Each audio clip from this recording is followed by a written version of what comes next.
I'm trying to do is build the hardware, build the engine for them to go express those elite skills out there on the field. So it starts in the fall. Day one of school. We're in here.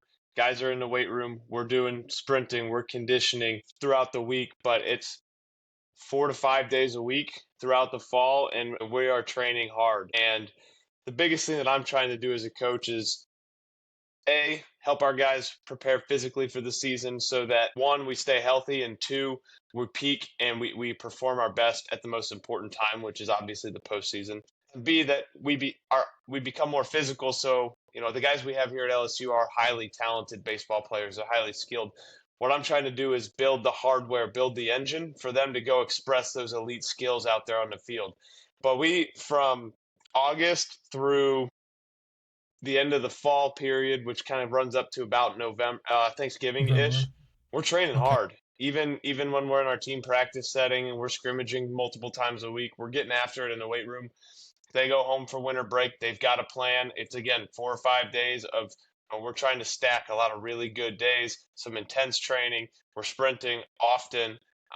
And then once we get into January, kind of into that preseason, we back it off a little bit, and we Okay. understand that competing now is starting to become more of our primary focus. We're getting prepped, getting ready to go play 56 regular season games, and then plus the postseason, Okay.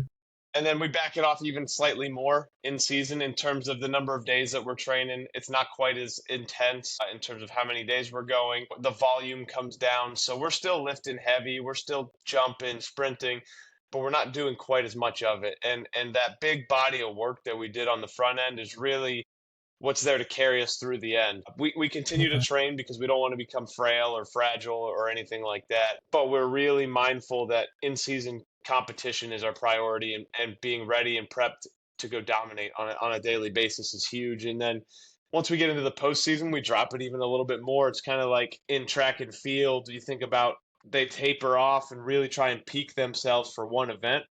Well, we can't peak for one event, but at that point of the year, on-field performance is the only thing that matters, not strength and Okay. conditioning. So we're getting a little bit of work in to supplement some recovery and feel I good. got you.